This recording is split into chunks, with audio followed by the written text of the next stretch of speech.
Popcorn তো কতই খাইছি, কিন্তু এই কালারিং পপকর্ন কখনো খাওয়া হয় না, যার কারণে আজকে ট্রাই করব। তো আসসালামু আলাইকুম, কেমন আছো সবাই? আশা করছি সবাই অনেক ভালো আছো। আলহামদুলিল্লাহ আমি অনেক ভালো আছি। তো মেলা থেকে আমি কালারফুল পপকর্নটা নিয়ে আসছি। এটা তো আলাদা টেস্ট হবে কিনা জানি না, কিন্তু দেখে আমার এত বেশি মন চাচ্ছিল, মাঝে মধ্যে আমার বাচ্চাদের মতো এটা সেটা মনে চাই। তো যার কারণে এটা নিয়ে আসছি। তো এখন আমি এটা খাবো। খাইতে যেমনই হোক, দেখতে তো অনেক ভালো লাগছে। যাই হোক, কোনো দিকেই লস হবে না।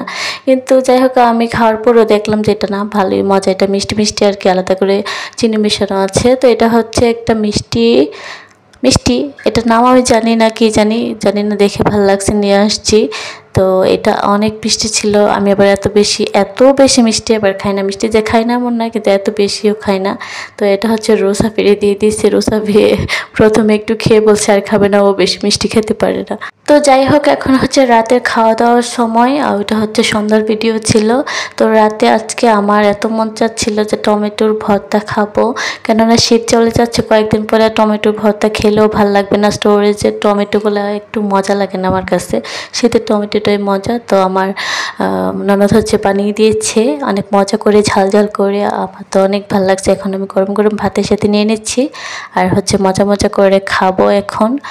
আমি আছে না, অনেক বেশি ওয়েট বেড়ে গেছে, তো প্রায়শই চেষ্টা করি যে রাতের বেলা আমি ভাত খাবো না, কিন্তু আজকে ক্রেভিং হয়েছে, যার কারণে টমেটোর ভর্তা দিয়ে হচ্ছে ভাত খাচ্ছি। এটা আমি জানি অনেকেরই প্রিয়। বাসায় আরও অনেক তরকারি আছে, কিন্তু আমি নিব না, কেননা এই টমেটোর ভর্তাটা আমার এতই প্রিয় যে যখন এটা বানানো হয় বাসায়, আমি এটা দিয়ে ভাত খেয়ে ফেলি।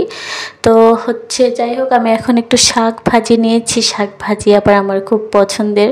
তো এখানে আমাকে দেখে তোমরা কিন্তু আবার একটু উপহাস করো না, কেননা আমি মাথা ভর্তি তেল দিয়ে বসছি, কেননা সন্ধ্যায় আমার অনেক প্রেশার হাই হয়ে গিয়েছিল। তো যার কারণে আমি মাথায় অনেক তেল দিছি এবং পানিও দিয়ে আসছি। আমার মাঝে মধ্যে প্রেশার হাই হয়ে যায়, একটু মিষ্টি খেলে একটু বেশি হয়ে যায়। তো যাই হোক, এটা হচ্ছে পরের দিনের ভিডিও। আমি একটা হেয়ার কাট দিছি নতুন করে, তো ভাবলাম যে হেয়ার কাটটা তোমাদের সাথে শেয়ার করি। আর আমার চুলগুলো একটু সুন্দর সুন্দর লাগতেছিল, তাই একটু ভিডিওস করলাম আর কি। একটা সময় ছিল আমি অনেক বেশি হেয়ার কেয়ার করতাম, কিন্তু এখন আমি করি না, বলতে গেলে ভুলেই গেছি। কেন যে এত অলস হইলাম আল্লাহ জানে। আমি দিন দিন মানে যত যাচ্ছে দিন তত আমি অলস হয়ে যাচ্ছি। এভাবে চললে কি হবে? আমার এখন অনেক বেশি হেয়ার ফল হয়। তো যাই হোক, আজকে একটু যেহেতু হেয়ার কাট দিয়েছি, একটু যত্ন টত্ন করছি, চুলগুলো একটু সুন্দর লাগতেছে, যার কারণে তোমাদের সাথে শেয়ার করলাম। আর একটু কালারগুলো আগেরই ছিল, একটু এগুলো ভেসে আসছে। যখন রাত হয় তখন আমি অনেক কিছু ভেবে রাখি, ইভেন নোটসও করে রাখি, কিন্তু দেখা যায় যে সকাল হইলে আর কোনো কিছুই মনে থাকে না। আমি যে ইউটিউব দেখে দেখে কত কত রেমেডিজ মানে নোট করে রাখছি, যেগুলো আমি মেক করব, কিন্তু আসলে পরবর্তীতে কিছুই করা হয় না। এটা হয়েছে আমার স্বভাব। তো যাই হোক, জানি না কবে এই অলসতা কাটবে, তোমরা দোয়া করো আমার জন্য। তো যাই হোক, তোমরা সবাই অনেক বেশি ভালো থাকো, সুস্থ থাকো। তোমাদের সাথে আবার দেখা হবে অন্য একটা ব্লগে।